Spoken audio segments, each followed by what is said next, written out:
Hello, hi, I'm Monasteries, and welcome to your next section in the USA topic, which is section number 4, Government Responses to Inequality.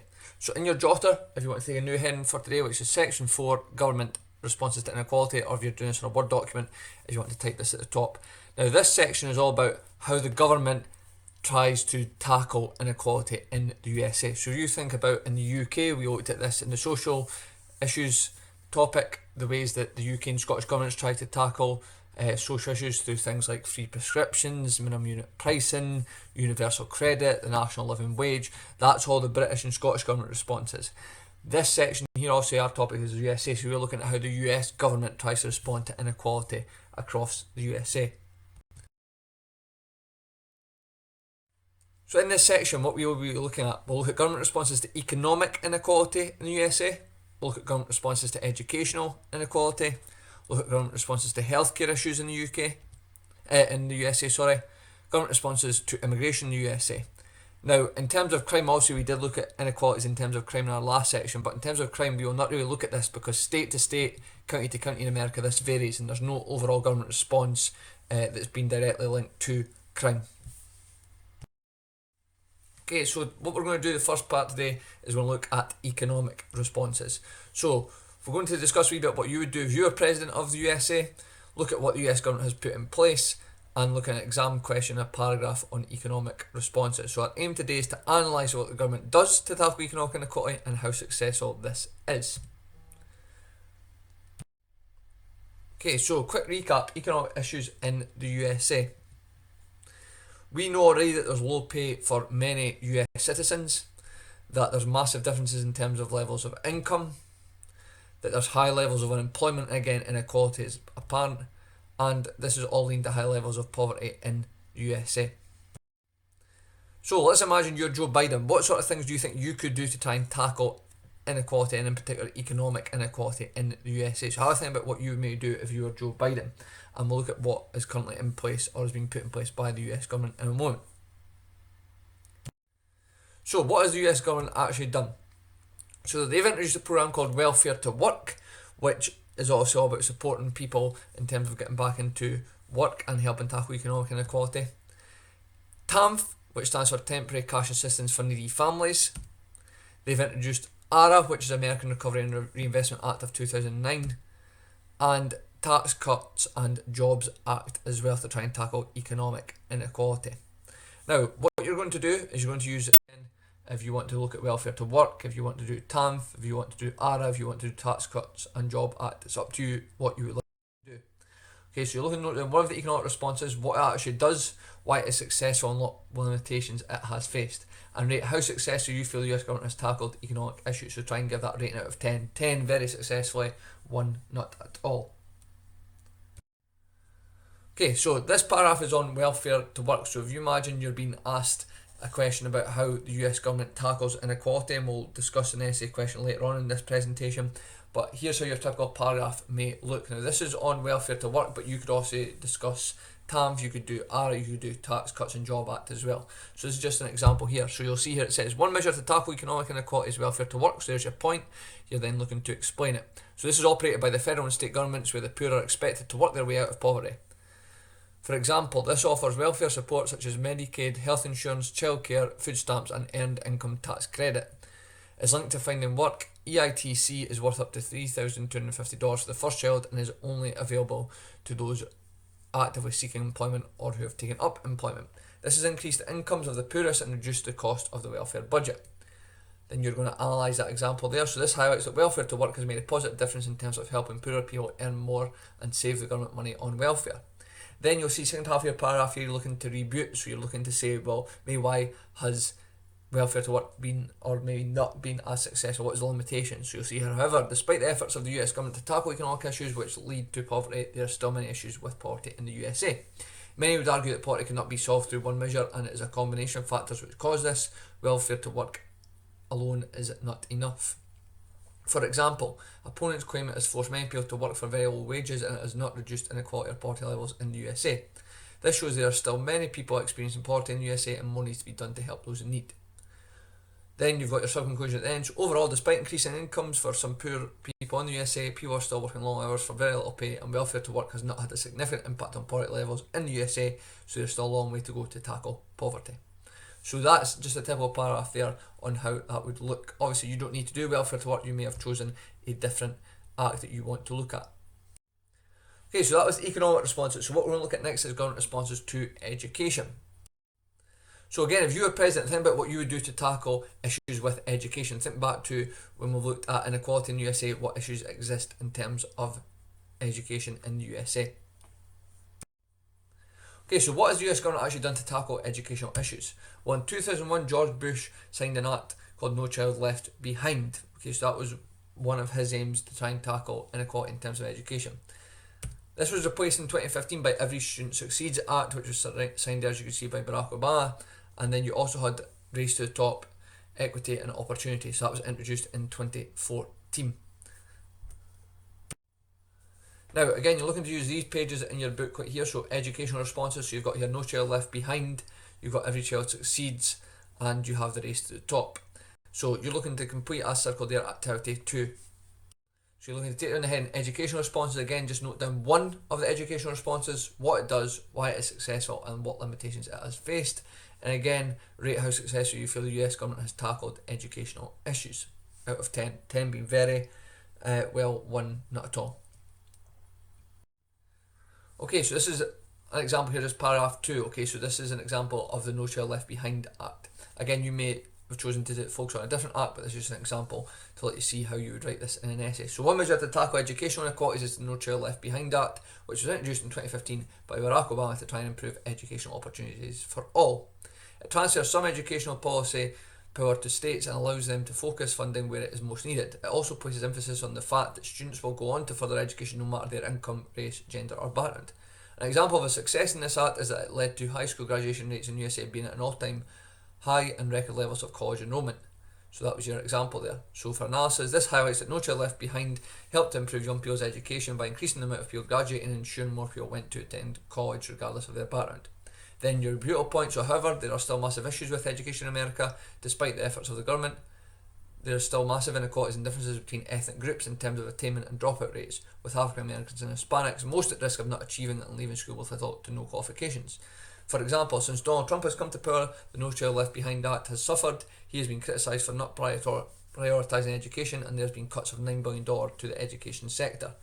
This is important because it shows that the No Child Left Behind Act has suffered as a result of cuts in funding, and this has led to pupils, particularly African American and Hispanics, still struggling in terms of education. Then your sub-conclusion at the end. So overall, it's clear more needs to be done to tackle educational issues, as despite early successes, government budget cuts have meant there are still huge problems with education in America. Okay, now what we're going to look at next is something called affirmative action. So affirmative action actually looks to tackle economic issues and educational issues. Now, affirmative action, also known as AA or positive discrimination, this is a set of programs that aims to reduce inequality in education and employment, and it has actually been in place for over 50 years. Now, affirmative action is intended to promote the opportunities of defined minority groups within society to give them equal access to that of the majority population. So the aim of affirmative action, you can see with this image here, is to try and make industries more ethnically diverse, so to say. So you can see here on the left hand side you have 6 white males, and on the right hand side affirmative action, in action, so to say, you have a mix in genders, you have a mix in races. So affirmative action is supposed to promote positive discrimination. Now you've got 2 YouTube clips here just to watch that you could watch. These are optional just to let you see affirmative action in more detail and how it actually works in terms of education and in employment. Okay, now what you're looking to use is this page in your booklet. You'll see here with the heading affirmative action, and all you need to do here is take down the heading affirmative action. So note down the response of affirmative action, what it does, why it's successful, and what limitations it has faced. And again, rate how successful you feel the US government has tackled inequality in education and employment through affirmative action. Now here's an example paragraph for affirmative action. So you've got here another response to both educational and economic inequalities, affirmative action, AA. The AA programs were originally introduced to help African Americans overcome disadvantage. Today they aim to give better education and employment to a range of disadvantaged Americans. For example, in terms of the education, AA offers outreach programs which provide extra tuition for those students from disadvantaged backgrounds. In employment, AA sets laws which aim to ensure companies with more than 50 employees do not practice discrimination in hiring or promoting people from disadvantaged groups. This highlights that AA helps to support minority groups and others in both education and employment by putting laws and programs in place to ensure they have extra support to achieve their very best, arguably making the USA a fairer society and helping to tackle social and economic issues. So there's the first half of your paragraph there. However, as previously mentioned, there are still massive issues in both education and employment. Despite AA being in place, African Americans and Hispanics still earn less and more likely to be unemployed and attend poorer schools with higher dropout rates. Some critics of AA argue that to ensure AA programs are respected, some companies are forced to promote minorities and others who are not necessarily the most able people. They claim this is bad for the US economy. So this shows that although AA does have positives, at times it can lead to people being given a higher ranking job due to their ethnicity as opposed to their skill, which can have an impact on the company and fellow workers. Overall, so your sub-conclusion, despite helping to support minorities, there are still many issues with AA in terms of tackling social and economic issues, with many feeling it is an unfair programme which is causing more harm than good.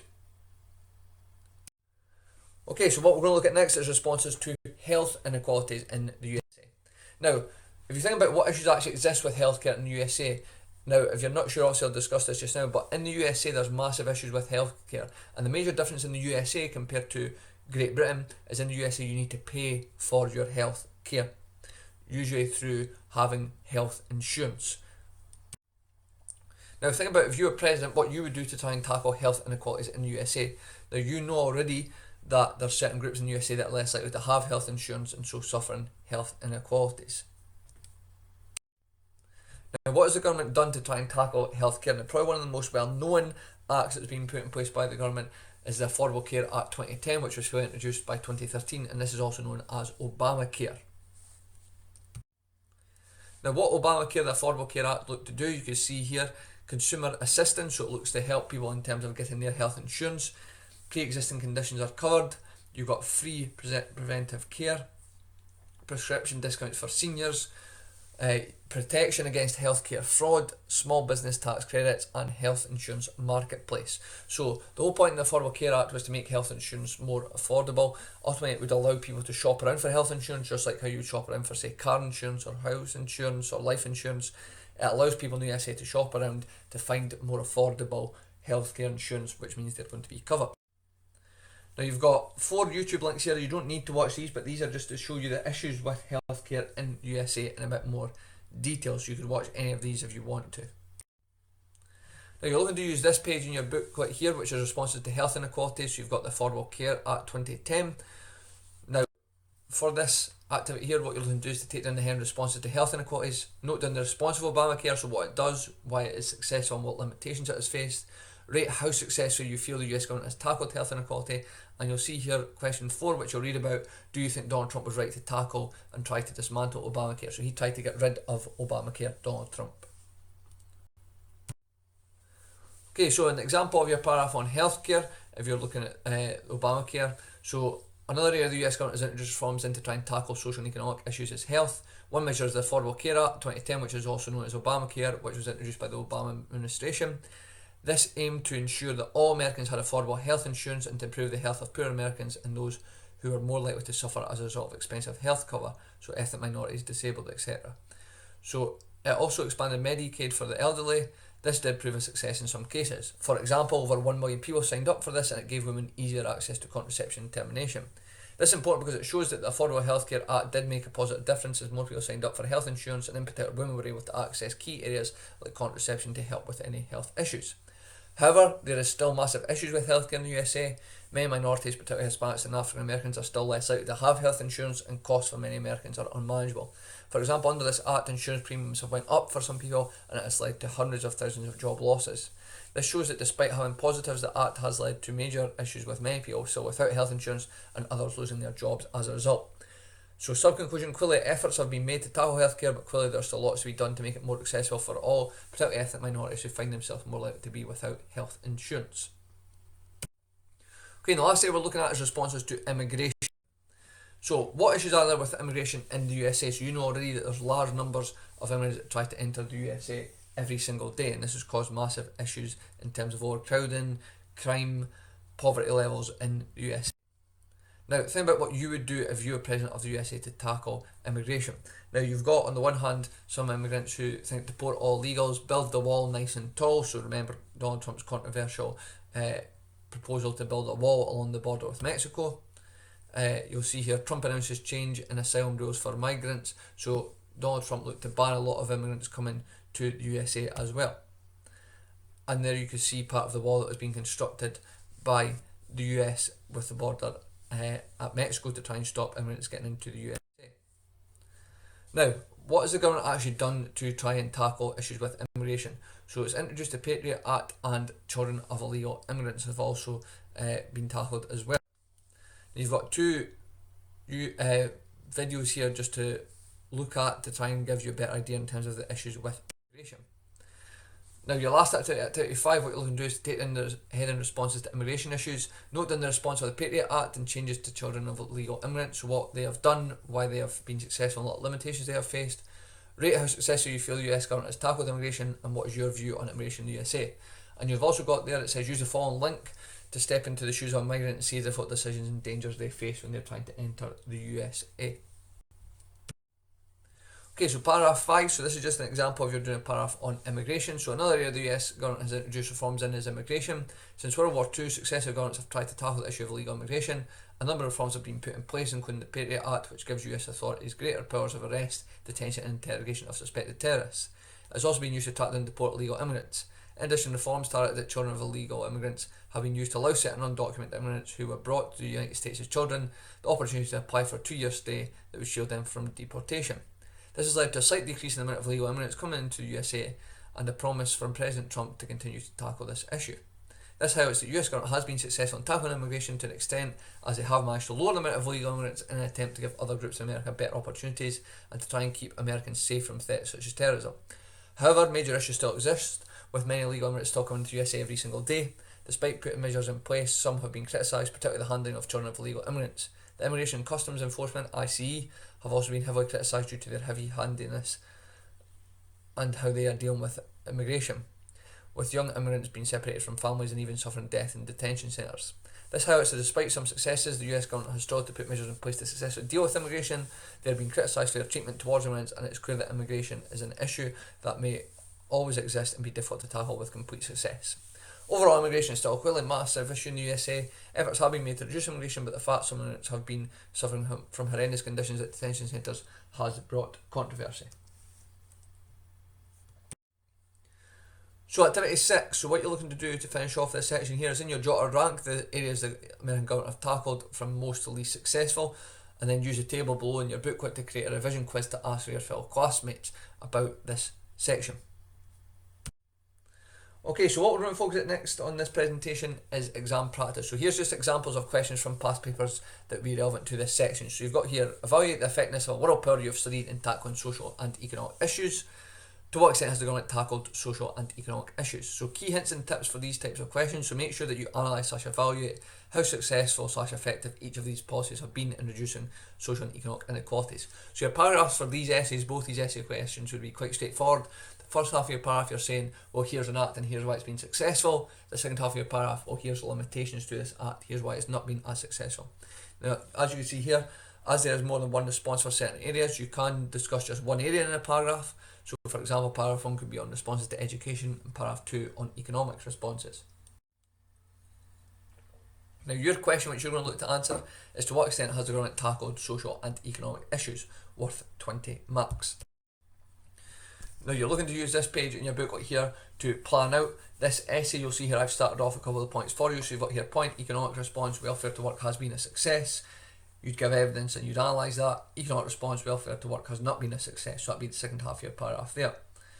You've then got paragraph 2, so social response, healthcare, so the Affordable Care Act 2010 has been a success. The other point in that paragraph, healthcare, the Affordable Care Act 2010 has not been a success. And then the last paragraph you could speak about another act. Now, introduction, so what you would do for this essay here. So some would argue that the USA has effectively tackled social and economic issues.